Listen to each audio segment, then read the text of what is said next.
നിങ്ങളെവിടുക്കാ കാക്കച്ചേ അല്ല അപ്പച്ചേ അതിലെന്തെങ്കിലും അസുഖം ഉണ്ടോ എന്ന് നോക്കണ്ടേ? ഇങ്ങക്ക് തീരെ സുഖല്ലേ? പ്ലസ് ടു വരെ പഠിച്ച ഞാൻ പറഞ്ഞ പിന്നെ വേറെ ഡോക്ടറോടെ കാട്ടു.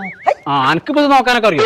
എന്താ എന്റെ അപ്പച്ചേ, ഇത് വോൾവാൾവിന്റെ ഇടയിൽ കൂടെ കിഡ്നി അടിച്ചു പോയതാണ്. അടച്ച റബ്ബേ, 5ാമത്തെ ഏമ്പക്കത്തിലാ പോയത്. ഏമ്പക്കടാനും പറ്റൂലേ? പറ്റൂല, അടിച്ചു വയ്ക്കണേ.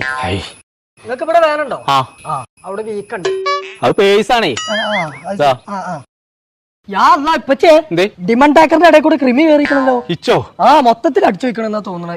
ഇജ്ജൊരു കാട്ടിക്ക, ചന്ന വലിയ വിശ്വാസമില്ല. ഞാനേ ആ കുട്ടിയെ തന്നെ കാണിച്ചോളാം. നജ്ജും പോരെ വാ. എന്തേ? കക്കൂസ്കൊക്കെ വന്നിട്ട് പോകാൻ നടക്കാണ്ട്. ഞാൻ ഒരു എക്സ്റേ എടുത്തിരുന്നു. ഇതിനെന്തേലും കേടുണ്ടോന്ന് നോക്കാം. ഇതിലൊരു കുഴപ്പമില്ലല്ലോ കോയക്ക, നിങ്ങൾക്ക് ഒരു അസുഖം ഉണ്ടെന്ന് പറഞ്ഞു. ഞാൻ ആദ്യം പറഞ്ഞാണ് അപ്പച്ചിനോട് ഒരു കുഴപ്പമില്ല. മനസ്സിനെ ബേജാറാക്കിക്കാണ്ട് പേരിന്ന് ഒരു എക്സ്റേ കണ്ടം കിട്ടിയോ അയിമ നോക്കിക്കാണ്ട് എല്ലാരും കംപ്ലൈന്റും പറയുന്നത്. ഓനക്ക് ഇതിലൊക്കെ താല്പര്യം ഉണ്ടെങ്കിലേ നമ്മളെ പുത്തനത്താണിയുള്ള പ്രൈംസ് അക്കാദമിയിൽ ഓനെ കൊണ്ടുപോയി ചേർത്തിക്കൂടെ? നന്നെ ഓനെ ഞാൻ അവിടെ